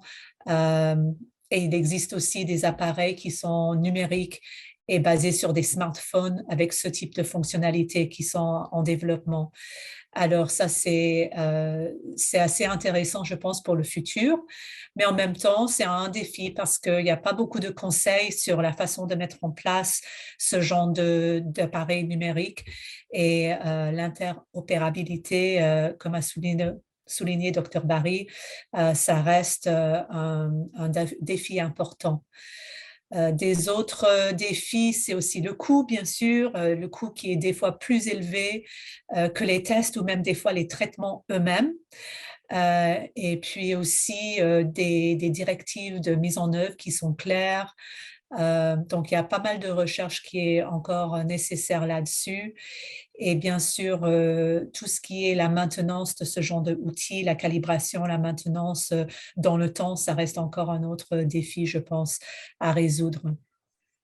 En ce qui concerne les algorithmes électroniques qui aident à la décision clinique, là, on a pas mal de choix. Je pense que par rapport aux gestions de la maladie chez l'enfant, il y a pas mal de différents algorithmes qui ont été validés à ce jour. Mais on a besoin de penser aussi à l'acceptabilité, l'interopérabilité avec les autres systèmes et aussi le système itératif qui va être mis en place pour améliorer ces algorithmes et les affiner sur le temps. Par exemple, s'il y a des cas de paludisme qui sont en baisse avec le temps, comment ça pourrait être pris en compte dans ce genre d'algorithme? Est-ce qu'il y a l'intelligence artificielle qui peut aussi nous aider avec ça? Autre défi, c'est bien sûr, c'est la confidentialité des données chez le patient et aussi le limite de temps nécessaire pour, par exemple, faire la prise des données dans ces algorithmes. Et quand le temps de traitement, de consultation est déjà très, très court, ça peut être un frein aussi. Donc, pas mal d'opportunités innovantes, mais aussi pas mal de défis à réaliser avant qu'on puisse penser à une mise à l'échelle de ce genre d'outils. Merci. Merci, Dr. Cameron. Et c'est vraiment intéressant de voir tous ces défis, mais les opportunités qui se présentent pour impacter la santé des enfants. Et on a vu à travers d'autres interventions au Burkina, comme Dr. Bikaba l'a mentionné, Terre des Hommes qui a mis à l'échelle cette plateforme numérique appelée le REC. Donc, il y a en fait cet espoir qu'on peut potentiellement passer à l'échelle et de façon durable. Et donc, peut-être je vais passer à un différent thème lié à la première question. Et peut-être Dr Bikaba peut nous lancer sur cette discussion. Dr Bikaba, comment un gouvernement procède à mettre à l'échelle des interventions qui ont produit des résultats promettants au niveau local, comme dans votre étude et celle au Sénégal, et qui pourraient avoir un impact positif sur la santé des populations et sur la surveillance des maladies? Comment est-ce qu'on procède? Merci bien. Merci pour la question. Il faut dire que de manière globale, l'une des stratégies pour permettre une bonne appropriation des interventions que nous voulons mettre en place, et ensuite, bien sûr, une mise à l'échelle, c'est d'abord une appropriation donc, de l'intervention par les différents acteurs en place. Et si vous avez bien remarqué, dans le cadre de cette étude, les équipes ont travaillé avec les équipes donc, sur place à développer les différents outils, à faire de telle sorte effectivement que les acteurs s'approprient effectivement et que les outils qui ont été développés soient basés effectivement sur les besoins donc, des utilisateurs. Donc, ça, c'est l'une des premières étapes et qui est gage, bien sûr, d'un succès de notre intervention. Nous avons également le fait que c'est un outil parmi tant d'autres et l'un des défis également à faire face, c'est de travailler à faire que cet outil-là ne vienne pas forcément en concurrence avec les autres, mais qu'il y ait donc cette interopérabilité-là entre les outils. Et comme nous l'avons vu ici, nous avons pu faire donc cette interopérabilité entre l'outil développé donc, par Terre des Hommes donc, et l'outil que nous avons donc dans la surveillance, si bien que les agents de santé n'ont pas donc une charge de travail supplémentaire en termes donc, de reporting, en termes donc de rapportage donc, des données. Et ce qui a été vraiment apprécié effectivement par les agents de santé, parce qu'ils leur dit, c'est vrai que pour ce qui concerne l'enregistrement des cas, ça prend du temps, mais par la suite, pour faire le rapportage donc, des données en termes donc, de surveillance, c'est beaucoup plus facile. Mais, comme on l'a vu, la mise en place d'une telle intervention nécessite qu'on puisse dialoguer avec les différentes parties prenantes qui sont les plus impliquées dans l'intervention. Nous avons vu comment, dans le cadre de cette intervention, nous avons travaillé avec les acteurs au niveau donc primaire, au niveau des centres de santé primaires, au niveau effectivement district, avec bien sûr ceux du laboratoire. Nous avons interagi également avec la Poste. Il a fallu donc des longues séances de discussion, des accords pour pouvoir donc nous entendre effectivement sur le mécanisme. Nous avons également travaillé effectivement avec bien sûr le laboratoire national de référence qui est donc à 365 km. Et cette bonne collaboration également est importante pour pouvoir donc parvenir à cela. Et bien sûr, sans compter les partenaires qui nous accompagnent, notamment FIND, donc TDH. Donc ça également, je pensons que c'était important de pouvoir le faire. Et bien sûr, pour la mise à l'échelle, nous pensons que nous avons pu mettre en exergue que cet outil déjà marche au niveau donc, primaire jusqu'au niveau régional. Et il y a un intérêt effectivement qui a été manifesté donc, aussi bien par les agents de santé au niveau donc, primaire, les prestataires, que par donc, les autorités au niveau régional.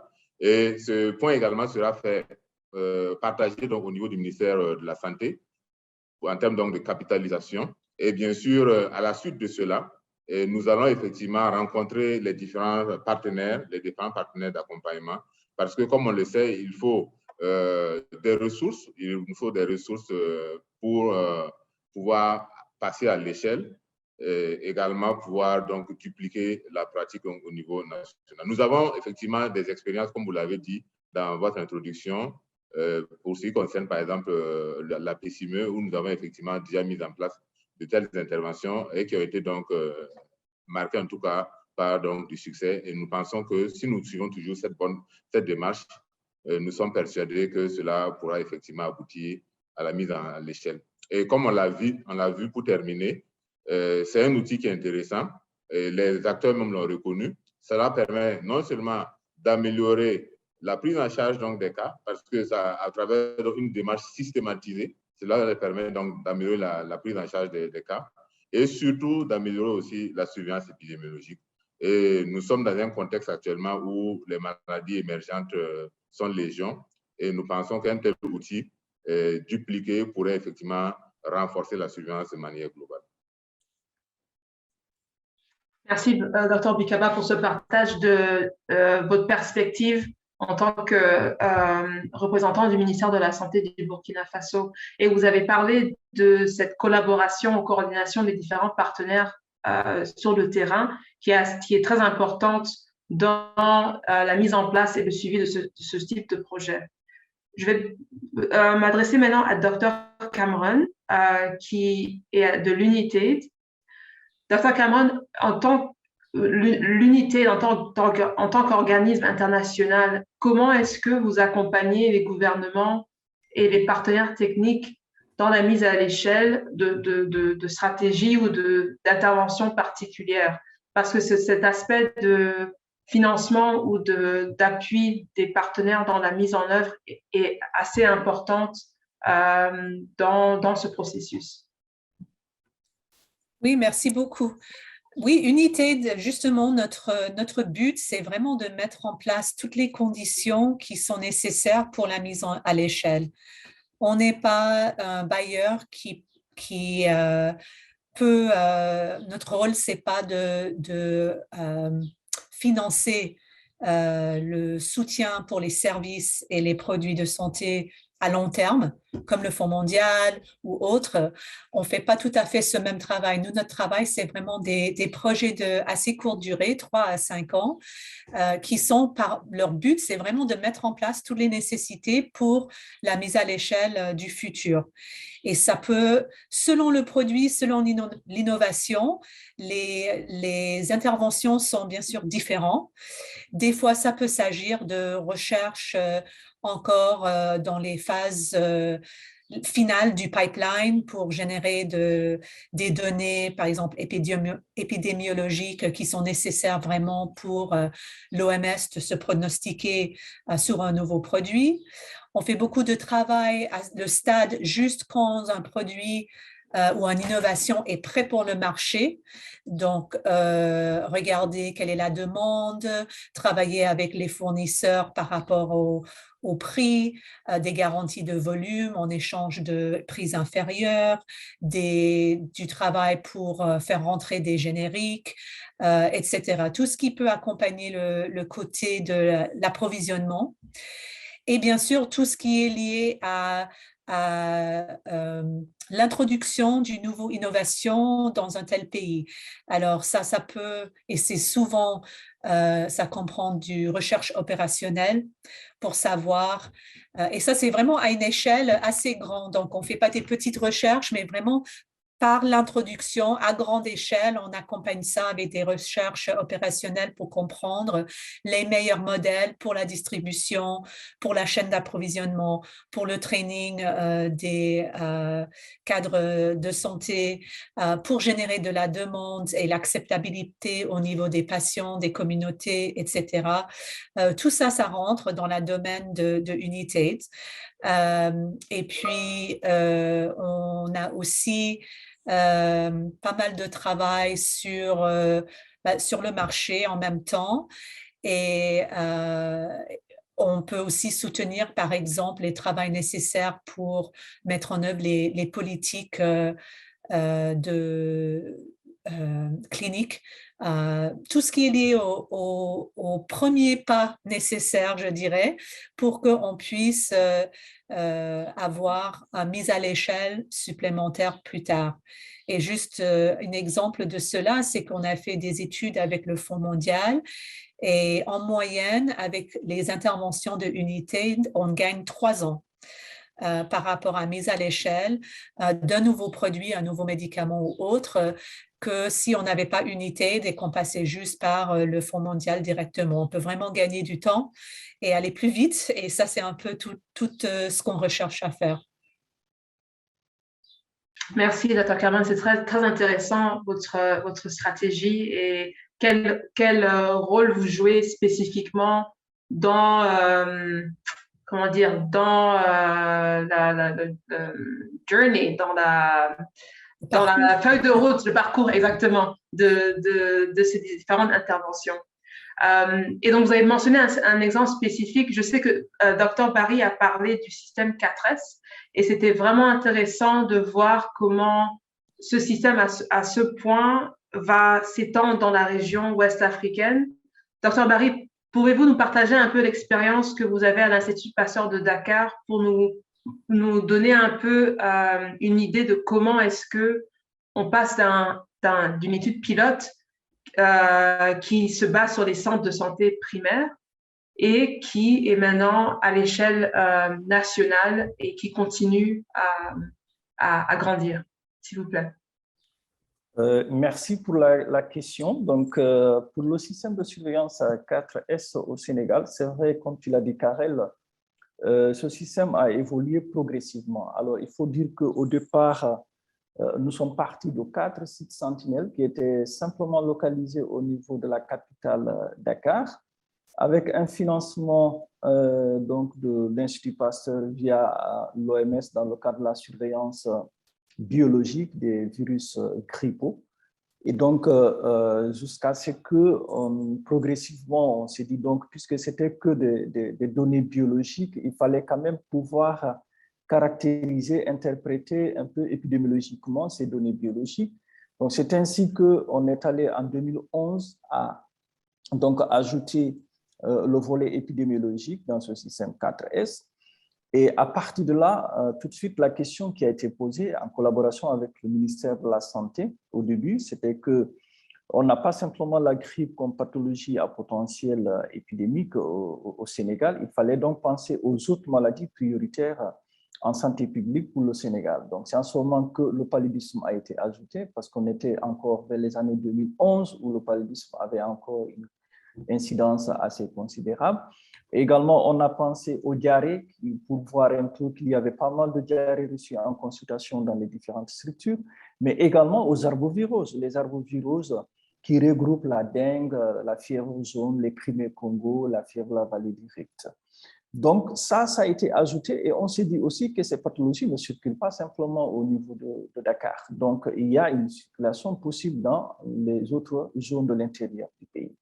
Et donc, un financement basé sur les résultats déjà enregistrés par rapport au site pilote au niveau de la capitale de Dakar a quand même permis de pouvoir aller progressivement à l'intérieur du pays. Donc, c'est vraiment basé sur les résultats. Quand on met en place un système et qu'on a des résultats assez intéressants et qui montrent vraiment l'importance et l'impact en termes de santé publique, souvent, ça pousse les bailleurs et les financiers à pouvoir accompagner. Donc, c'est à partir de là que le financement s'est poursuivi et maintenant, c'était donc les États-Unis, le ministère de la Santé des États-Unis qui a vu le système à travers les résultats que nous présentions au niveau de la direction internationale de l'Institut Pasteur à Paris, qui s'est dit, écoutez, ce système, il est important, il nous permet déjà de surveiller les virus grippaux, de pouvoir les caractériser, de voir les sources qui circulent, d'aider l'OMS à pouvoir, en tout cas, stipuler sur les vaccins à mettre en place. Mais aujourd'hui, vous l'avez étendu aux autres pathogènes prioritaires au niveau donc, du Sénégal. Donc, nous sommes prêts à l'accompagner. Donc, c'est en ce moment qu'on a pu avoir le financement donc, du département of Human and Health Services de Washington, qui a accompagné le système. Et donc, on l'a étendu progressivement, d'abord 5 sites à l'intérieur du pays sur une année, et après 5 autres sites l'année qui a suivi. Donc, ça aussi, on ne s'est pas dit qu'il faut tout de suite toutes les régions du Sénégal, mais il fallait aller progressivement. Donc, à chaque année, on augmentait aux 5 sites et à partir de là, avec les autres pathologies qu'on a ajoutées, les résultats qu'on a enregistrés, les détections qu'on avait et qu'on présentait au niveau donc, du ministère de la Santé et au niveau de l'Institut Pasteur de Paris, au département de la Santé des États-Unis, les résultats étaient toujours très satisfaisants et montraient sincèrement l'avantage d'un tel système. Donc, c'est là où le ministère de la Santé des États-Unis a renouvelé le financement en 2015, notamment avec l'avènement de Ebola en Afrique de l'Ouest et face à la situation devant laquelle les pays qui ont été vraiment touchés, la Guinée, le Libéria, avaient les cas pendant plus de 2 mois sans pour autant pouvoir les détecter. et on a vu les conséquences sur le plan économique et social. Donc là, le ministère de la Santé des États-Unis a dit, bon, on va encore continuer à financer ce système vu son importance. Donc c'est comme ça on a donc eu 5 ans de financement encore en plus. Et maintenant, au terme de ces 5 ans de financement-là, on a eu donc une réunion avec les représentants du département de la santé des États-Unis, plus le ministère de la Santé. Et là, on leur a demandé au ministère de la Santé comment vous avez vu le système et comment vous pensez, est-ce que vous pensez aujourd'hui vous l'approprier et de pouvoir continuer à le financer. Le ministère de la Santé sénégalais a dit oui, on est vraiment très satisfait de ce système de surveillance qui nous donne beaucoup de résultats très intéressants et qui a évolué progressivement sans pour autant nous créer beaucoup de surcharge de travail. Et donc, nous sommes prêts à accompagner ce système à travers d'autres partenaires techniques et financiers, même si la porte n'est pas encore fermée pour le département de la Santé des États-Unis si vous voulez continuer à faire le financement. C'est comme ça que le ministère de la Santé, donc à travers d'autres partenaires techniques financiers comme le REDIC qui a été mis en place suite à Ebola par les présidents des pays de la CEDEAO et également d'autres partenaires du CDC ou d'autres partenaires techniques ont continué à financer ce système-là à travers le ministère de la Santé parce que c'est un système qui mobilise le ministère. La directrice générale de la santé publique a un œil sur le système et regarde tout ce qui se passe. Donc aujourd'hui, au vu de ces résultats enregistrés, lorsqu'on a eu le passage du directeur donc de Africa CDC, il a vu le système, il s'est posé la question de savoir si on pouvait appuyer l'implémentation de ce système-là dans tous les pays, même africains. Mais là, aujourd'hui, on s'est dit donc on va commencer par une phase pilote au niveau des pays de la CEDEAO. C'est pourquoi on a organisé une réunion au niveau du siège de l'Organisation ouest-africaine en santé.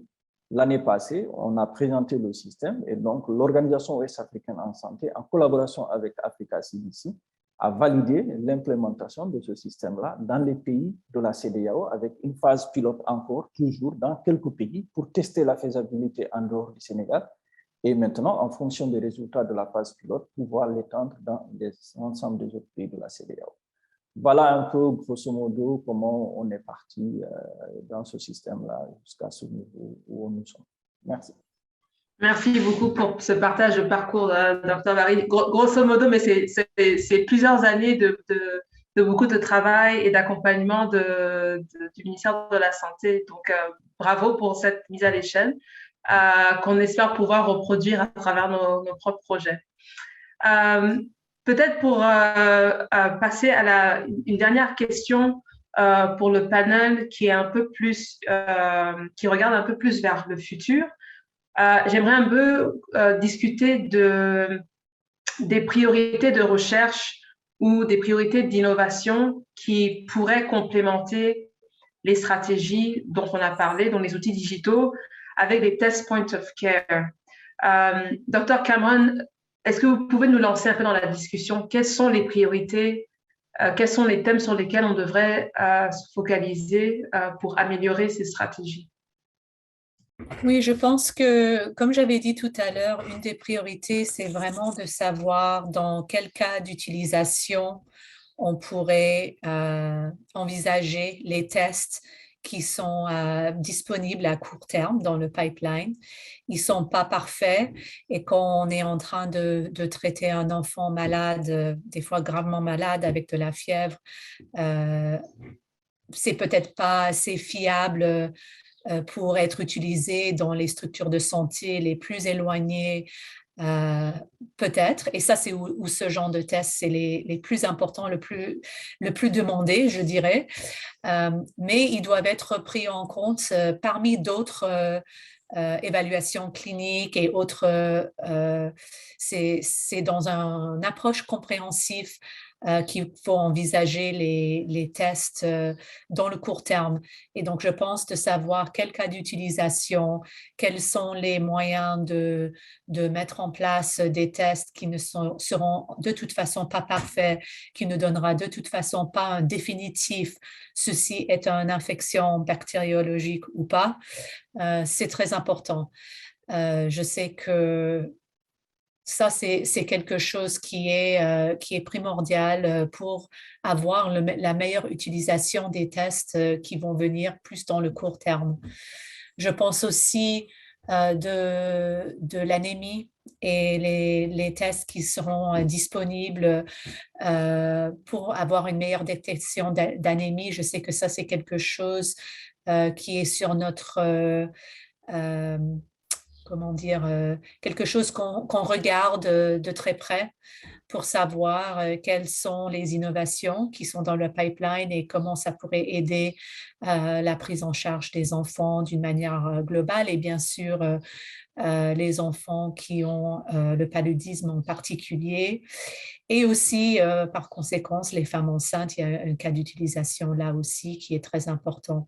Donc je pense pour nous ça fait partie aussi des priorités de recherche dans le court terme. Merci, Dr. Cameron. Dr. Barry, voudrez-vous partager vos priorités de recherche pour le futur?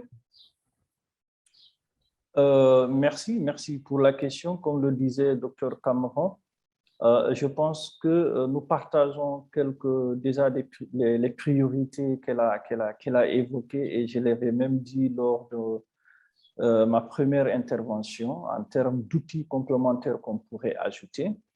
Et je pense que c'est nous, comme elle le disait tout à l'heure, le test ou en tout cas l'évaluation de ces outils au niveau périphérique ne pourrait pas poser assez de problèmes parce qu'on l'a déjà expérimenté dans notre contexte. En tout cas, pour moi, les priorités de recherche aujourd'hui, c'est vraiment travailler plus dans l'évaluation et la validation de ces outils diagnostiques, en tout cas faciles d'utilisation au CV des patients, notamment en zone périphérique. Et je le dis parce que je le vis souvent quand nous faisons des missions de supervision à l'intérieur du pays. La problématique du diagnostic est toujours là. Et surtout, la plupart des populations, les vraies populations des pays consultent au niveau des soins de santé primaires. Et souvent, elles viennent avec, par exemple, un revenu assez faible, par exemple 1 000 francs pour la consultation, pour pouvoir faire le test et pouvoir avoir l'ordonnance. Et quand souvent les acteurs qui sont dans ces postes de santé au niveau périphérique les consultent, ils veulent les aider. Mais souvent, quand le moyen diagnostique n'est pas disponible ou la prescription n'est pas disponible en pharmacie du poste, ils sont obligés d'aller acheter ailleurs et souvent ça pose problème. Donc l'accessibilité à vraiment de plus d'outils de diagnostic rapide au niveau périphérique, pour moi, est une priorité énorme. Et nous, on s'inscrit vraiment dans l'appui pour vraiment pouvoir évaluer et tester ou valider ces outils-là.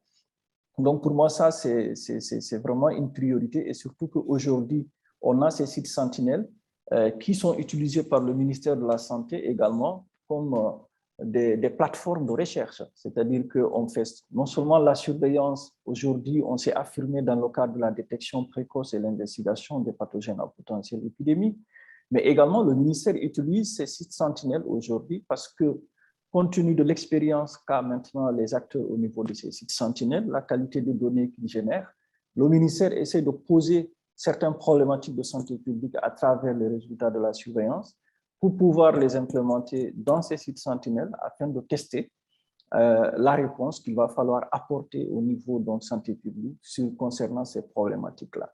Donc, ça, c'est le cas aujourd'hui de cette étude FIND qui a montré ces résultats très spectaculaires. Et aujourd'hui, nous, on s'inscrit vraiment dans cette démarche, et même au niveau de l'Institut Pasteur ici, il y a pas mal de projets que nous essayons de mettre en place dans ces sites-là pour tester la faisabilité et les résultats sont souvent utilisés pour un passage à grande échelle. Donc, vivement les tests rapides, les tests rapides, les biomarqueurs qui peuvent faciliter le diagnostic sur le site. Pour nous, aujourd'hui, c'est vraiment une priorité pour nous en vue de contribuer massivement à les évaluer, à les valider, à pouvoir les mettre en place à large échelle à travers nos différentes structures sanitaires. Merci. Merci, Dr. Barry. Donc, nous avons 2 votes pour les tests, la validation de tests de diagnostic rapide pour les contextes communautaires. Dr. Bikaba, pour vous, quelles sont les priorités de recherche? Merci bien. Il faut dire que cette étude nous a permis de montrer effectivement l'utilisation d'un certain nombre d'outils pouvait nous permettre de faire différencier les différentes maladies. En général, dans nos pays, on sait que la charge de morbidité des maladies fébriles est importante. On n'arrive pas à faire effectivement cette part des choses entre, par exemple, le palu, entre les maladies infectieuses liées donc, à des virus ou à des bactéries. Et si bien que toute fièvre qui vienne dans une formation sanitaire est prise pour un palu. En témoigne le nombre de cas de palu que nous enregistrons chaque année dans notre pays. Nous enregistrons plus de 10 millions de cas de palu dans notre pays, malgré toutes les interventions qui sont menées. Ça veut dire que la plupart des cas de fièvre qui entrent sont prises, donc comme des cas de paludisme. Et l'utilisation de ces outils-là va nous permettre effectivement de renforcer effectivement, en tout cas la prise en charge à travers bien sûr le fait que cela va conférer aux prestataires une démarche vraiment systématisée et qui leur permette donc d'être rassurés et d'être confortables effectivement dans le choix diagnostic qu'ils auront donc à poser. Nous avons vu également qu'en plus bien sûr du paludisme, il y a à travers cette étude l'usage abusif des antibiotiques. Effectivement, approfondi dans ce sens-là, ça permettrait effectivement d'améliorer de manière globale. Et pourquoi pas, au-delà par exemple de la dengue, au-delà par exemple de la dengue et d'autres maladies, on pourrait voir comment effectivement dans le cadre de la détection précoce des épidémies, comment est-ce qu'on pourrait effectivement avoir un outil intégratif qui allait prendre aussi bien les maladies à déclaration obligatoire. Généralement, dans nos pays, nous sommes autour d'une quinzaine de maladies à déclaration obligatoire. Comment on pourrait effectivement prendre en compte toutes ces maladies-là, de telle sorte à ce qu'effectivement, toute maladie qui, en tout cas, converge vers une maladie épidémique puisse être détectée précocement à temps et puisse faire l'objet d'une riposte adéquate. Donc, voilà un peu aller encore au-delà, parce qu'à travers ces deux approches que nous avons vues, dengue et puis usage des antibiotiques, usage rationnel des antibiotiques, on peut essayer de voir comment avoir un outil intégratif qui allait prendre en compte ces différentes questions pour la détection précoce donc, des épidémies et la prévention de ces épidémies. Merci beaucoup, Dr Bikaba. Ceci conclut donc notre table ronde. Peut-être, Dr Bikaba, si vous voulez bien conclure cette discussion avec potentiellement quelques mots pour nous guider pour la suite, ça serait vraiment apprécié. Merci. Oui, merci pour la parole. Nous avons vu effectivement à travers ces différents échanges l'intérêt de l'utilisation, bien sûr, des outils tels que les outils d'aide à la décision, que l'on pourrait effectivement digitaliser, et bien sûr l'utilisation bien sûr d'un certain nombre de tests qui pourraient effectivement contribuer effectivement à améliorer la prise en charge. Au niveau du Burkina Faso comme au niveau du Sénégal, ce sont des expériences qui ont été concluantes effectivement. Nous avons vu qu'au niveau du Burkina, cela a permis effectivement de détecter, de renforcer effectivement la performance de la surveillance épidémiologique de manière globale. Et donc, si ça permet de renforcer la surveillance épidémiologique de manière globale pour la dengue, cela pourrait permettre effectivement de renforcer la surveillance épidémiologique pour les autres pathologies donc, qui pourraient constituer donc, des menaces donc, de santé publique. Et l'autre aspect également en termes de sécurité sanitaire, comme nous l'avons vu pour l'usage des antibiotiques, on voit aujourd'hui l'émergence de la résistance aux antibiotiques. Et dans nos contextes, ce qui s'est passé au Sénégal, ça se passe également au niveau du Burkina Faso. Et l'utilisation d'un tel outil permettra effectivement à notre niveau une meilleure utilisation donc, de l'utilisation des antibiotiques et par là, de diminuer donc la fréquence de l'occurrence de survenue de la résistance aux antibiotiques qui commence à devenir effectivement inquiétant dans nos différents pays. Seulement, nous avons fait à une échelle donc réduite. L'expérience est concluante. Il faut que nous travaillions effectivement maintenant à mettre à l'échelle donc ces différentes expériences et qui vont permettre effectivement d'améliorer effectivement de manière globale la surveillance, d'améliorer la prise en charge des cas et de concourir bien sûr à un meilleur accès des populations donc, aux soins de santé de qualité. Et c'est en cela que bien sûr les partenaires que vous êtes, FIND, Unitaid les différents partenaires donc, sont appelés. Nous sommes ouverts effectivement à tout accompagnement et nous avons également l'engagement effectivement des plus hautes autorités à notre niveau pour effectivement accompagner ce genre d'initiatives et qui nous permettront effectivement d'améliorer de manière globale les soins dans nos populations respectives. Merci beaucoup. Dr Bikaba, Dr Barry, Dr Cameron, merci à tous pour votre participation dans cet épisode sur l'amélioration de la gestion des maladies fébriles. Pour tous ceux qui nous suivent, nous vous retrouverons prochainement sur un autre thème de discussion.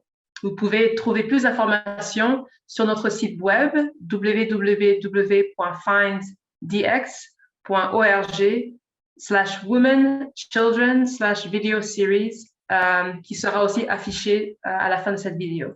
Merci beaucoup pour votre attention et à très bientôt. Merci. À très bientôt. Merci. Merci beaucoup. Merci beaucoup. Bientôt.